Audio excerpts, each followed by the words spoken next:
నమస్కారం. G3 news వార్తలకు స్వాగతం. ముందుగా వార్తల్లోని ముఖ్యాంశాలు. పీరులో అభివృద్ది పనులకు శంకుస్థాపన చేసిన భట్టి. పీపుల్స్ మార్చ్ హామీల అమలులో భాగంగా ప్రాజెక్టుల ప్రారంభం. 1000 కోట్లకు పైగా విలువైన పనులు. ప్రజల సమస్యల పరిష్కారమే లక్ష్యం.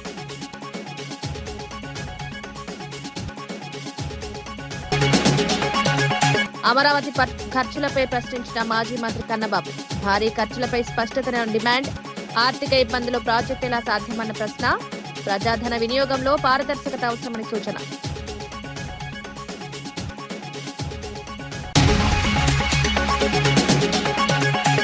అప్పుల మధ్య కూడా అభివృద్ధి కొనసాగిస్తున్నామని జూపల్లి. సంక్షేమం అభివృద్ధిని సమాంతరంగా తీసుకువెళ్తున్నామని స్పష్టం. ఆర్థిక పరిస్థితిని సమతుల్యం చేస్తూ పాలన. ప్రజా అవసరాల మేరకు పథకాల అమలు.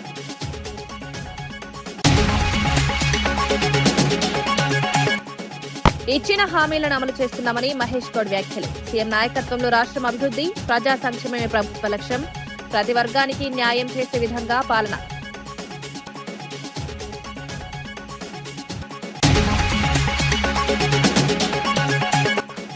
దేశ తొలి క్వీర్ ఎంపీగా మేనకా గురుస్వామి చరిత్ర. రాజ్యసభలో ప్రమాణ స్వీకారం.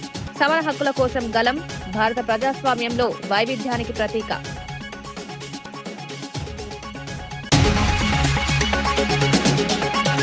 పీపుల్స్ మార్చ్ హామీల అమలులో భాగంగా పిప్పిరిలో భారీ అభివృద్ది పనులకు శంకుస్థాపన జరిగింది. డిప్యూటీ సీఎం భట్టి విక్రమార్క పాల్గొని పలు ప్రాజెక్టులకు శ్రీకారం చుట్టారు. పిప్పిరి నుంచి ఖమ్మం వరకు చేసిన పాదయాత్రలో ప్రజల సమస్యలు తెలుసుకున్నామన్నారు. వాటి పరిష్కారానికి కట్టుబడి ఉన్నామన్నారు. సుమారు 1000 కోట్లకు పైగా విలువైన పనులు ప్రారంభించినట్లు వెల్లడించారు. సాగునీటి ప్రాజెక్టులు, రిజర్వాయర్లు వంటి కీలక కార్యక్రమాలు చేపట్టినట్లు వివరించారు. మనం ఇచ్చినటువంటి హామీలు కానీ, వారు చెప్పినటువంటి సమస్యలు కానీ తప్పనిసరిగా మనం వాటిని శాంక్షన్ చేసి అమలు పరచాల్సిన బాధ్యత మన పైన ఉన్నది. మీరు పిప్పిరిలో భారీ బహిరంగ సభ ఏర్పాటు చేసి ఆదిలాబాద్ శాసనసభ ఉమ్మడి శాసనసభ నియోజకవర్గంలో పాదయాత్ర సందర్భంగా మీరు ఇచ్చిన హామీలన్నిటికి కూడా మనం అక్కడ శాంక్షన్ చేసి భూమి పూజ చేసి వారందరికీ మనం ఇచ్చినటువంటి హామీలను నిజం చేద్దాం. అదే మనం నిజమైనటువంటి ప్రజాపాలన, ప్రజలకు ఇచ్చేటువంటి పాలన. ఆ ఏర్పాట్లు చూడండి అని చెప్పి వారే నాతో స్వయంగా చెప్పి ఈ సభ ఏర్పాటుకి వారే కారణం.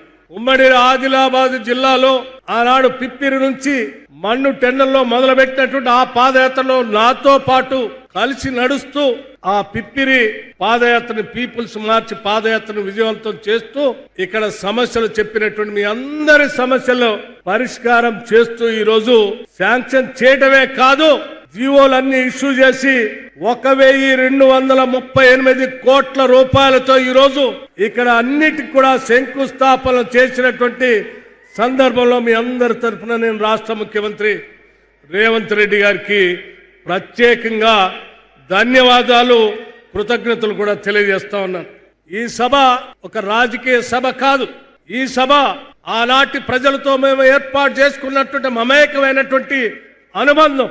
ఆనాటి ప్రజలకి ఈ పీపుల్స్ గవర్నమెంట్ ఇచ్చినటువంటి హామీలను అమలు చేయటం కోసం ఆత్మీయతతో ఇక్కడ కలిసి వచ్చి మీ అందరి సమక్షంలో శంకుస్థాపన చేసేటువంటి కార్యక్రమం ఇది.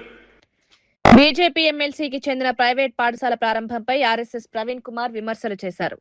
పెద్ద ఫీజులున్న స్కూల్ సామాన్యులకు అందుబాటులో ఉండవన్నారు. పేదల పిల్లలకు విద్య అందించేందుకు గురుకులాల ప్రాముఖ్యతను గుర్తు చేశారు. గతంలో ఏర్పాటైన గురుకులాల ద్వారా అనేక మంది విద్యార్థులు లాభపడిన విషయాన్ని ప్రస్తావించారు. ప్రస్తుతం ఆ వ్యవస్థ బలహీనపడుతోందని ఆందోళన వ్యక్తం చేశారు. లేక్ఫీల్డ్ ఇంటర్నేషనల్ స్కూల్లో ఫీజు ఎంత ఉంటుంది? 5 లక్షలు ఉంటుంది. ఎవరు కడతారు నాయన 5 లక్షలు? నీ కొడుకు కడతాడేమో రేవంత్ రెడ్డి, నీ బిడ్డ కడతాడేమో, నీ మనవాడు కడతాడేమో, మా బిడ్డలు కట్టలేరయ్యా. అందుకరికే కదా కేసీఆర్ గారు మా అందరికి గురుకులాలు పెట్టి ప్రతి బిడ్డకు సన్న బియ్యం పెట్టి 2 సార్లు నెలకు 2 సార్లు చికెన్ పెట్టి, నెలకు 2 సార్లు మటన్ పెట్టి, 4 సార్లు చికెన్ పెట్టి, నెయ్యి పెట్టి, సన్న బియ్యం ఇచ్చి ఆంగ్ల భాషలో విద్యాబోధన నేర్పించి ఇక్కడ మీ దాంట్లో చాలా మంది కూడా మా దగ్గర చదువుకున్నారు. I'm not inferior to anyone. I shall be the leader wherever I am. I shall do what I love and be different. I shall always think big and aim high. I shall be honest, hard working and punctual. I shall never blame others for my failures. I shall repay what I borrow. I shall neither beg nor cheat. I shall never fear the unknown, I shall never give up అనే ఒక కొత్త భాషను తెలంగాణ బిడ్డలకు నేర్పించింది కేసీఆర్ కాదా? అలాంటి ఆనవాళ్లను చెరిపేయాలని చూస్తున్న నువ్వు చరిత్రహీనుడివి కాదా రేవంత్ రెడ్డి గారు? ఒక్కసారి ఆలోచించండి. వీటి గురించి కదా మనం ఈరోజు రోడ్డెక్కాల్సింది. కాంగ్రెస్ పార్టీ ఇచ్చిన ప్రతి హామీని అమలు చేస్తూ ముందుకు సాగుతోందని టీపీసీసీ అధ్యక్షుడు మహేష్ కుమార్ గౌడ్ తెలిపారు. ముఖ్యమంత్రి, ఉప ముఖ్యమంత్రి నాయకత్వంలో రాష్ట్రాన్ని అభివృద్ధి దిశగా నడిపిస్తున్నామన్నారు. ప్రజా సంక్షేమమే ప్రభుత్వ లక్ష్యమని పేర్కొన్నారు. ఎన్నికల సమయంలో ఇచ్చిన హామీలను నెరవేర్చడంలో ప్రభుత్వం కట్టుబడి ఉందన్నారు. ప్రతి వర్గానికి న్యాయం చేసే విధంగా పాలన సాగుతోందని వివరించారు. ప్రజల నుంచి వచ్చిన సమాచారం సేకరించి ప్రజల అవసరాలను గుర్తించి ఏదైతే వాగ్దానాలు చేసినారో ఈ 2.5 సంవత్సరాలుగా ప్రతి వాగ్దానం తప్పకుండా తీరుస్తూ వస్తున్నటువంటి సందర్భం. రైతులకు సమస్యలు కావచ్చు, నిరుద్యోగుల సమస్య కావచ్చు, అభివృద్ధి కావచ్చు, సంక్షేమం కావచ్చు, ఇవాళ ఇస్తున్నటువంటి ఇందిరమ్మ ఇల్లు, సన్న బియ్యం, రేషన్ కార్డులు ఒక విప్లవాత్మక మార్పు నాంది పలికినటువంటి సందర్భంలో ఇవాళ ఇక్కడ బహిరంగ సభ ఏర్పాటు చేసిన సందర్భంలో నేను బట్టి విక్రమార్కకి మనస్ఫూర్తిగా అభినందన తెలియజేస్తా ఉన్నాను. ఆనాడు మీరు పాదయాత్ర ఈ ప్రాంతం నుంచి మొదలుపెట్టినారు, ప్రజల యొక్క గోడు విన్నారు, ప్రజలకు చెప్పిండ్రు. ఇవాళ అధికారులకు వచ్చిన తర్వాత మీరు డిప్యూటీ ముఖ్యమంత్రిగా ఈ కార్యక్రమాల్ని ముఖ్యమంత్రి చేతితో అన్ని తీరుస్తూ పోతా ఉన్నారు. మిత్రులారా, యువకులంటూ ముఖ్యమంత్రి, డిప్యూటీ ముఖ్య సారథ్యంలో తెలంగాణ రాష్ట్రం ఈ దేశంలో ఒక మేజర్ రాష్ట్రంగా రాబోతా ఉంది. ఈ ఆదిలాబాద్ 83కు పూర్వం వస్తా ఉంది. వచ్చే ఎన్నికల్లో కాంగ్రెస్ పార్టీ పూర్వవైభవంతో ముందుకు పోతుంది. వచ్చే ఎన్నికల్లో 100కు పైగా సీట్లు గెలిచి ఈ ఆదిలాబాద్ జిల్లాని ఒక ప్రయారిటీగా పెట్టుకున్నట్టు ముఖ్యమంత్రి గారు ఈ జిల్లాను అన్ని విధాలుగా అభివృద్ధి చేసే దిశగా ముందుకు పోతున్న తరుణంలో వారికి, పిప్రి గ్రామస్తులకి, ఆదిలాబాద్ జిల్లా ప్రజలకి మనస్ఫూర్తిగా అభినందన తెలియజేస్తూ సెలవు తీసుకుంటారు. అమరావతి నిర్మాణంపై భారీ ఖర్చులపై మాజీ మంత్రి కన్నబాబు ప్రశ్నలు లేవనెత్తారు. ఒకవైపు ఆర్థిక ఇబ్బందులున్నాయని చెప్తూ మరోవైపు లక్షల కోట్లతో రాజధాని నిర్మాణం ఎలా సాధ్యమని ప్రశ్నించారు. అమరావతి ప్రాజెక్టు ఖర్చులపై స్పష్టతనివ్వాలని డిమాండ్ చేశారు. ప్రజాధన వినియోగంపై పారదర్శకత అవసరమన్నారు. ప్రభుత్వ నిర్ణయాలు ప్రజలకు వివరించాల్సిన బాధ్యత ఉందన్నారు. ప్రపంచానికి తెలియజేసే ఒక ఆయుధంలాగా మావిగన్ అనిపించింది. దాంతో ఉలిక్కిపడి వెకిలి మాటలు, వెక్కిరింతలు, విచిత్రమైన చేష్టలు, ఎవరు ఏం మాట్లాడుతున్నారో, ఎవరు ఏం రాస్తున్నారో తెలియని అయోమయంలోకి చంద్రబాబు నాయుడు, ఆయన ప్రభుత్వం, ఆయన మద్దతు మీడియా, ఆయన భజన బృందాలు అందరూ కూడా వారం రోజుల నుంచి ఇదే. ఆయన ఏం చెప్పారు? ప్లాన్ బిగా మచిలీపట్నం, విజయవాడ, గుంటూరు మధ్య ప్రాంతాన్ని ఒక క్యారిడర్గా, గ్రోత్ క్యారిడర్గా అభివృద్ధి చేసుకుంటే ఒక 20,000 కోట్ల రూపాయలు ఖర్చు పెడితే కనెక్టివిటీ వచ్చినట్లయితే అది ఒక పెద్ద గ్రోత్ సెంటర్గా మారుతుంది కదా. 2 లక్షల కోట్ల రూపాయలు ఇవాళ ఉన్న అంచనాల ప్రకారం అమరావతికి అవసరమైతే కొద్ది రోజుల్లో అది 2 లక్షలు పెరిగే కొద్దీ ఇంకా లక్షలాది కోట్ల ఖర్చుకి పెరిగిపోతుంది. అసలు ఇది సాధ్యమా? కాబట్టి ఈ ప్లాన్ బిని ఆలోచిస్తే తప్పేంటి అని జగన్మోహన్ రెడ్డి గారు చేసిన ఒక సూచనతో ఎందుకు చంద్రబాబు వెన్నులో వణుకు పుట్టింది అని మేము అడుగుతున్నాం. ఎందుకు అంత భయపడుతున్నారు? మీరే చెప్తున్నారు కదా, అమరావతిని చట్టం రూపొందించి ఆ చట్టంలో ఎవరు ముట్టుకోకుండా మేము బంధించి పెట్టాము అని చెప్తున్నారు. మరి అంత గొప్ప చట్టాలు తయారు చేసి అమరావతిని ప్రొటెక్షన్ ఇచ్చిన మీకు జగన్ గారు చెప్పిన మావిగన్ను ఎందుకు వణుకు రేపు జగన్ గారు వస్తే దీన్ని మార్చే అవకాశం ఉంటుంది కాబట్టి దీన్ని ప్రొటెక్ట్ చేస్తాం మేమని చెప్పి వాళ్ళే చెప్తున్నారు. ఆ పార్టీ అధికారంలో ఉన్న పెద్దలే చెప్తున్నారు. అంటే జగన్ వస్తాడనే ఒకే ఒక భయం మిమ్మల్ని ఉరుకులు పరుగులు పెట్టిస్తుంది.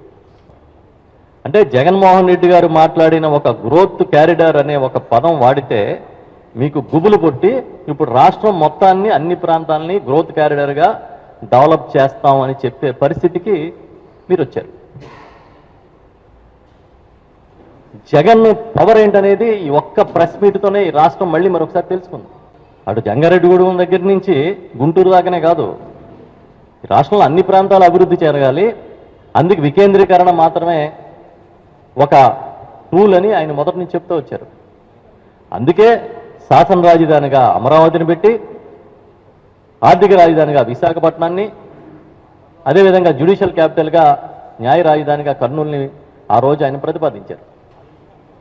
ఇవన్నిటినీ కాదని ఇవాళ మీరు తీసుకొచ్చి మళ్ళీ అమరావతిని డెవలప్ చేస్తామంటున్నారు. ఇప్పటివరకు మీరు ఖర్చు పెట్టింది ఎంత? 8,000 కోట్లు. 7 ఏళ్ల పాటు ముఖ్యమంత్రిగా ఉండి మీరు ఖర్చు పెట్టింది 8,000 కోట్లు అయితే 2 లక్షల కోట్లు ఇవాళ అంచనాకి కావాల్సి వస్తే ఎన్నాళ్ళు పడుతుంది అనేదే ఇవాళ ప్రజల ముందున్న పెద్ద ప్రశ్న.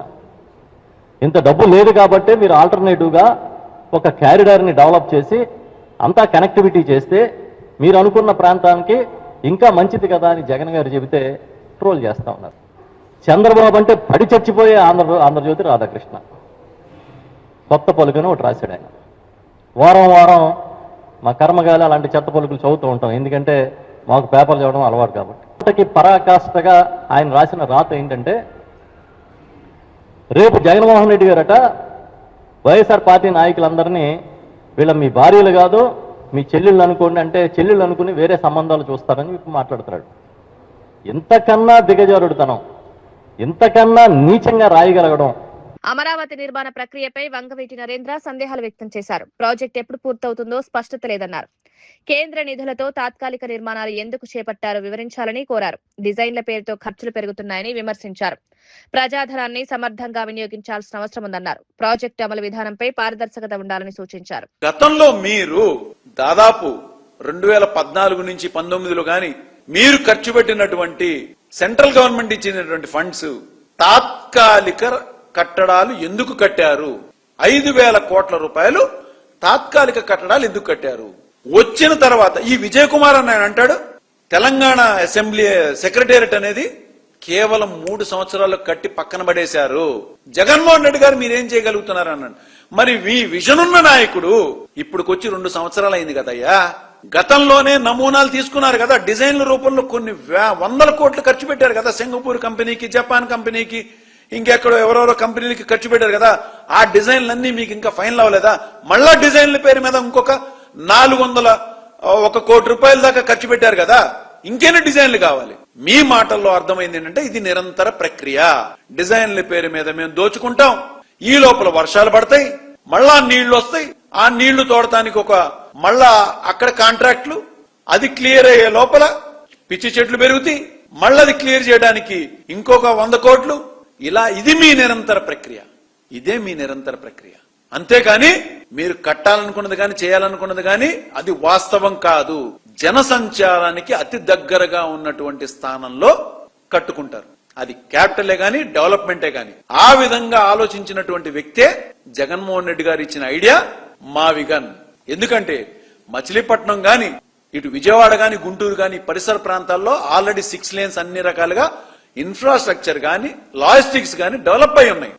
ఏమీ లేనటువంటి ఖాళీ స్థలంలో మీరు కొత్తగా భవనాల పేరు మీద కేవలం ఇన్ఫ్రాస్ట్రక్చర్ కే 2 లక్షల కోట్ల రూపాయలు మీరు ఖర్చు పెట్టడానికి, అక్కడ మీరు చేసినటువంటి రైతులకు వాగ్దానం, మేము ఇక్కడ క్యాపిటల్ తీసుకొస్తామని చెప్పినటువంటి వాగ్దానాన్ని నిలబెట్టుకోవడానికి, దీని వెనక మీరు చేసేటువంటి స్కాములకి ఆస్కారం ఉంది కాబట్టే మీరు ఈ రాజధాని అనేటువంటి ఒక పెద్ద గేమ్ ఆడుతున్నారు.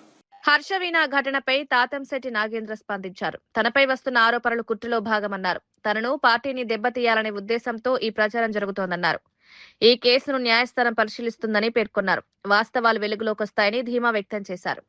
ఈ అంశంలో రాజకీయ కోణం ఉందని ఆరోపించారు. మీరందరూ స్త్రీలు అన్యాయం జరిగితే విపరీతంగా ఉంటారు కదా. మీరు ఒక సునీతమ్మ, ఒక షర్మిలమ్మ, ఒక విజయమ్మ, ఇంతమంది అమ్మలకు, ఇంతమంది స్త్రీమూర్తులకు న్యాయం అడగని మీరు హర్షవీణకి న్యాయం జరగాలని అడుగుతున్నారు ఎందుకు? ఎవరు కాదన్నారు న్యాయం? ఏం జరగాలి న్యాయం? ఇది పర్సనల్ విషయం. ఇద్దరు కోర్టుకు వెళ్ళారు, కోర్టు తెలుస్తుంది. ఇప్పుడు నిజంగా అరవ శ్రీధర్ గారు తప్పు చేస్తుంటే కోర్టు శిక్షించమనండి. We welcome. జనసేన పార్టీ నాయకులుగా కానీ ఎస్ మా వాడు తప్పు చేస్తే శిక్షించమని చెప్తున్నాం. ఆమె తప్పు చేస్తే ఆమె శిక్ష అనిపిస్తుంది. మధ్యలో ఈ డ్రామా ఎందుకండి? ఎవరు నడిపిస్తున్నారండి? ఎంత కుట్ర చేస్తున్నారు మీరు? ఎక్కడెక్కడో గోవాలో, విజయవాడలో ఎవరో లాయరు, ఎవరెవరు ఉన్నారు దీని వెనక? ఎవరు రక్కాసి, ఎవరు రాక్షసి, ఎవరు ఏం మొత్తం మాకు తెలుస్తుంది కదా. మీ కుట్ర అంతా తాతంశెట్టి నాగేంద్ర మీదో ఇంకొకరి మీదో కాదు. దీని వెనక ఒక పెద్ద నెట్వర్క్ ఉంది. విపక్షంలో ఉన్న మీరు, స్వపక్షంలో ఉన్న మా వాళ్ళ తెలియని కొంతమంది, మరి అలాగే సహపక్షం మొత్తం పొత్తులో ఉన్న పార్టీలో ఉన్న కొంతమంది నేతలు కలిసి ఒక చిన్న డ్రామా జరుగుతుంది ఇక్కడ. ఏంటంటే 20 సంవత్సరాల చరిత్రను తిరగరాసింది జనసేన పార్టీ. ఫస్ట్ జనసేన అనేది కోడులో ఉండకూడదు, ఇది వీళ్ళ మోటో. కావలసినంత సమాచారం ఉంది నా దగ్గర. అసలు ఏం జరిగిందనేది కూడా వినండి ఒకసారి. మేము అమరావతి వచ్చిన సందర్భంగా మేము చేసుకుంటున్నాం. మీ వైసీపీ ఫంక్షన్లలో మా జన సైనికులు ఎవడైనా వచ్చి అట్లా వీడియోలు తీస్తూ అడిగితే రఫ్గా మీరు వదులుతారా?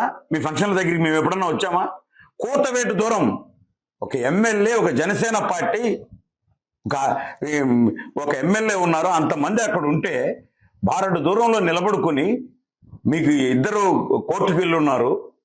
అక్కడ వీడియో దేశ తొలి క్వీర్ ఎంపీగా మేనకా గురుస్వామి చరిత్ర సృష్టించారు. భారత పార్లమెంటరీ చరిత్రలో కొత్త అధ్యాయం నమోదైంది.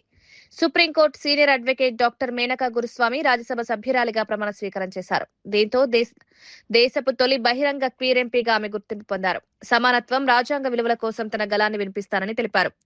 ఎలిజిబిలిటీ క్యూ వర్గాలకు ఇది ఒక ముఖ్యమైన ప్రాతినిధ్యంగా నిలుస్తోంది. సమాజంలో సమాన హక్కుల కోసం ఈ పరిణామం కీలకమని విశ్లేషకులు పేర్కొంటున్నారు. And integrity of India, and that I will faithfully discharge the duty upon which I am about to enter.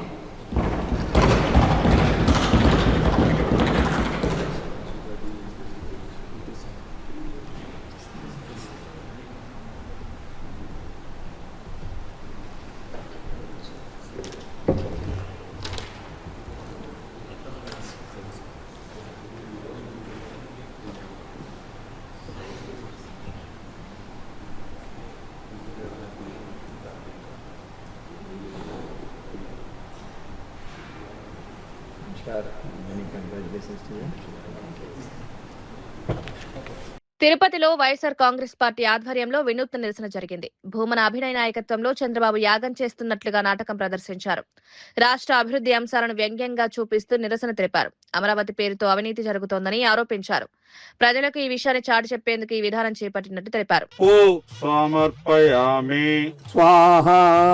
సీమ ప్రజల కలలు పెండింగ్ ప్రాజెక్టులు సమర్పయామి.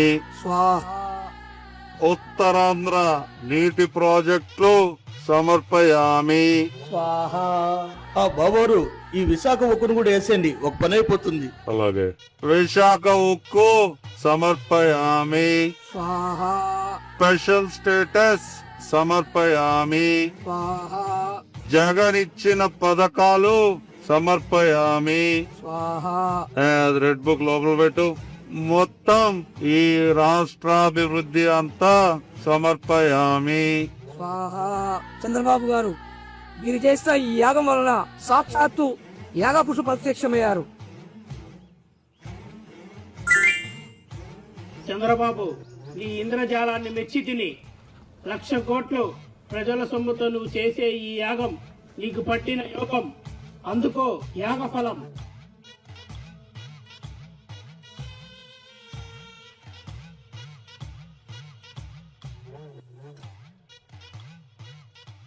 జై జయం చంద్రబాబు.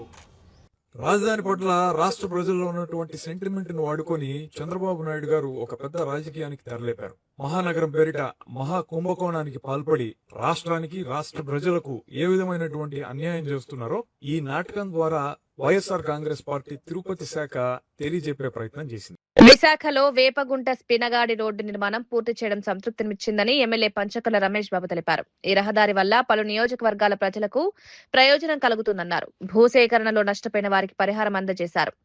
గతంలో ఆలస్యమైన పనులను వేగవంతం చేసి పూర్తి చేశామని వివరించారు. అభివృద్ధి పనుల్లో అధికారుల సహకారం కీలకమని పేర్కొన్నారు. ప్రజల అవసరాలను దృష్టిలో పెట్టుకుని ప్రాజెక్టులు చేపడుతున్నామని తెలిపారు. దగ్గర 76 లక్షల రూపాయలు అందబోతా ఉన్నాయి. ఈరోజు 47 మందికి ఇచ్చాం. ఇంకా ఓనర్షిప్ అంటే అన్నదమ్ముల మధ్యలో కానీ, తండ్రి కొడుకుల మధ్యలో కానీ క్లారిటీ వచ్చిన తర్వాత మిగతావి కూడా పంపిణీ చేస్తాం రాబోయే వారంలో 10 రోజుల్లో. ఈ రోడ్డు ఇంత బాగా అనుకున్న టైం కన్నా ఫాస్ట్గా చేయించి ప్రజల మన్నలు మేము పొందే విధంగా చేసిన మా విఎంఆర్డీఏ కమిషనర్కి, జీఎంసీ కమిషనర్కి, మా మంత్రి నారాయణ గారికి కూడా ధన్యవాదాలు తెలియజేస్తా ఉన్నా. ఏ ఒక్కరికి అండ్రెస్ట్ లేకుండా, ఏ ఒక్కరు ఇబ్బంది పడకుండా పని కూడా చాలా పద్ధతిగా చేసేది మా ఎంఆర్ఓ డిపార్ట్మెంట్ కానీ, మా విఎంఆర్డీఏ డిపార్ట్మెంట్ కానీ చాలా పద్ధతిగా చేసి ఏ ఒక్క వ్యక్తితో ఒక మాట అనిపించుకోకుండా కార్యక్రమం ముందుకెళ్తా ఉంది. మనస్ఫూర్తిగా అలా చేయిస్తున్న మా కమిషనర్కి ధన్యవాదాలు తెలియజేస్తూ, భవిష్యత్తులో ఈ రోడ్డు ప్రభుత్వానికి కానీ మాకు కానీ మీ ద్వారా చాలా మంచి పేరు తెచ్చిన రోడ్డు అవుతుంది. అది గతంలో చాలా ఇబ్బంది పడ్డారు ఈ ప్రాంతం వాళ్ళు. చోడవరం మాడుగుల నుంచి సబ్బవరం మీదుగా వచ్చేవాళ్ళు అందరూ ఈ రోడ్డే వాడతారు కాబట్టి మంచి వెసులుబాటు ఇచ్చినందుకు మనస్ఫూర్తిగా అభినందనలు తెలియజేస్తారు. నియోజకవర్గాల పునర్విభజనలో దక్షిణాది రాష్ట్రాలకు అన్యాయం జరుగుతోందని వేముల వీరేశం తెలిపారు. ఈ అంశంపై స్పష్టత ఇవ్వకుండా విమర్శలు చేయడం సరైంది కాదన్నారు. దక్షిణాది రాష్ట్రాల హక్కులను కాపాడడం ప్రతి నాయకుడి బాధ్యత అన్నారు. తెలంగాణ ప్రజల ఆశయాలకు అనుగుణంగా నిర్ణయాలు ఉండాలన్నారు. ప్రజాస్వామ్య పరిరక్షణలో భాగంగా అన్ని ప్రాంతాలకు సమాన ప్రాతినిధ్యం అవసరమని సూచించారు. ఈ అంశంపై కేంద్రం స్పందించాలని డిమాండ్ చేశారు. ప్రజలు మొత్తం గమనిస్తారు అనేటువంటి విషయాన్ని సంజయ్ గమనంలోకి తీసుకోవాలని చెప్పేసి మేము ఈ సందర్భంగా తెలియజేస్తాం. గౌరవనీయులు ముఖ్యమంత్రి రేవంత్ రెడ్డి గారు డీలిమిటేషన్ ప్రక్రియ దక్షిణాది రాష్ట్రాలకు నష్టం వాటిల్లేలాగుంది, దక్షిణాది రాష్ట్రాలకు నష్టం జరుగుతూ ఉంది. ఉత్తరాది 3-4 రాష్ట్రాలకు సంబంధించినటువంటి సీట్లు ఎక్కువ పెరగటం మూలంగా ఈ దేశం యొక్క ఔన్నత్యాన్ని దెబ్బతీసే విధంగా ఉన్నది అని చెప్పేసి గౌరవ ముఖ్యమంత్రి రేవంత్ రెడ్డి గారు చాలా స్పష్టంగా చెప్పిండు. బండి సంజయ్ దక్షిణాది రాష్ట్రాల నుంచి కేంద్ర హోంశాఖ మంత్రిగా పనిచేస్తున్నటువంటి వ్యక్తి. దక్షిణాది రాష్ట్రాలకు అన్యాయం జరుగుతుందని గౌరవ ముఖ్యమంత్రి రేవంత్ రెడ్డి గారు స్పష్టంగా చెప్పినప్పుడు దక్షిణాది రాష్ట్రాలకు అన్యాయం జరగనీయను, దక్షిణాది రాష్ట్రాల్లో కూడా ఉత్తరాదితో పాటు సమాన స్థాయిలో సీట్లు పెంచడం కోసం నేను ప్రయత్నం చేస్తాను, నేను బాధ్యత తీసుకుంటానని చెప్తే బాగుండేది. అట్లా కాకుండా ముఖ్యమంత్రి అడిగినటువంటి దానికి సూటిగా సమాధానం చెప్పకుండా, ఎట్లా అన్యాయం జరుగుతలేదో వివరించకుండా, ఈ దేశం పట్ల ఆయనకొక్కనికే అభిమానం ఉన్నట్టు, దేశభక్తి భావం ఆయనకొక్కనికే ఉన్నట్టుగా మాట్లాడుతూ ఉంది. కానీ మా కాంగ్రెస్ పార్టీకి, గౌరవనీయులు గాంధీ కుటుంబానికి ఈ దేశం పట్ల, ఈ దేశం యొక్క ప్రజల పట్ల సమున్నతమైనటువంటి గౌరవం ఉన్నటువంటి వ్యక్తులు గాంధీ కుటుంబం. ఈ దేశం కోసం ఇందిరాగాంధీ త్యాగం చేసింది, ఈ దేశం కోసం రాజీవ్ గాంధీ త్యాగం చేసిండు, ఈ దేశం కోసం గాంధీ కుటుంబం రక్తాన్ని ధారపోసిండ్రు. ఇట్లాంటి పార్టీల్లో నాయకునిగా ఉండి మా ముఖ్యమంత్రి గారు ఈ దేశంలో దక్షిణాది రాష్ట్ర ప్రజలు కూడా ఒక భాగమే, వీళ్ళకి అన్యాయం జరగొద్దు, దక్షిణాది ప్రాంత ప్రజలకు అన్యాయం జరిగితే వీళ్ళ పక్షాన కాంగ్రెస్ పార్టీ ప్రతినిధిగా నేను బలంగా మాట్లాడతాను, ఈ ప్రాంత ప్రజలు ఉద్యమిస్తారని చెప్పగానే ఈరోజు బీజేపీ నాయకులకు భయం బుచ్చుకొని ముఖ్యమంత్రి గారు ఏదో సెంటిమెంట్ రెచ్చగొడుతుండనేటువంటి పేరుతోని ముఖ్యమంత్రి పైన అవాకులు చెవాకులు బండి సంజయ్ వెళ్తూ ఉండు. బండి సంజయ్, నువ్వు దక్షిణాది ప్రాంతంలో భాగమైనటువంటి తెలంగాణ ప్రజల ఓట్లతో గెలిచినావు కాబట్టి ఈ ప్రాంతానికి నష్టం జరగకుండా, ఈ ప్రాంతానికి అన్యాయం జరగకుండా, ఈ ప్రాంతానికి న్యాయం జరిగేటువంటి పద్ధతుల్లో నువ్వు పనిచేస్తే ఓకే. నీ చేత కాకుంటే మా ముఖ్యమంత్రి గారితో వచ్చి కలిసి పనిచేయి, బాగుంటుంది. కానీ మాట్లాడుతున్నా, ప్రశ్నిస్తున్నా, వాస్తవాలు చెప్తున్న మా ముఖ్యమంత్రి పైన అవాకులు చెవాకులు పేలొద్దని. వార్తలు ముగించే ముందు ముఖ్యాంశాలు మరోసారి. పిపిలో అభివృద్ధి పనులకు శంకుస్థాపన చేసిన భట్టి. పీపుల్స్ మార్చ్ హామీల అమలులో భాగంగా ప్రాజెక్టుల ప్రారంభం. 1000 కోట్లకు పైగా విలువైన పనులు, ప్రజల సమస్యల పరిష్కారమే లక్ష్యం.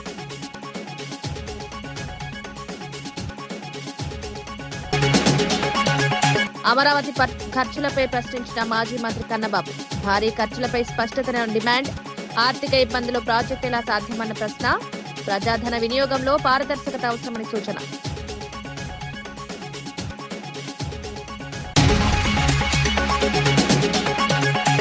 అప్పుల మధ్య కూడా అభివృద్ధి కొనసాగిస్తున్నామని జూపల్లి. సంక్షేమం, అభివృద్ధిని సమాంతరంగా తీసుకెళ్తున్నామని స్పష్టం. ఆర్థిక పరిస్థితిని సమతుల్యం చేస్తూ పాలన. ప్రజా అవసరాల మేరకు పథకాల అమలు.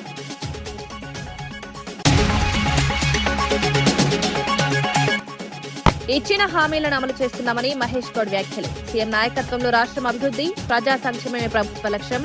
ప్రతి వర్గానికి న్యాయం చేసే విధంగా పాలన.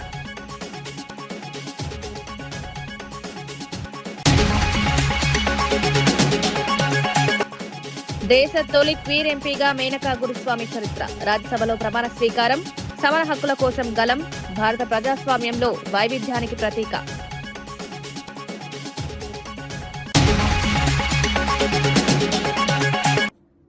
ఇవి ఈనాటి వార్తా విశేషాలు. మరో బులెటిన్లో మళ్ళీ కలుద్దాం. నమస్కారం.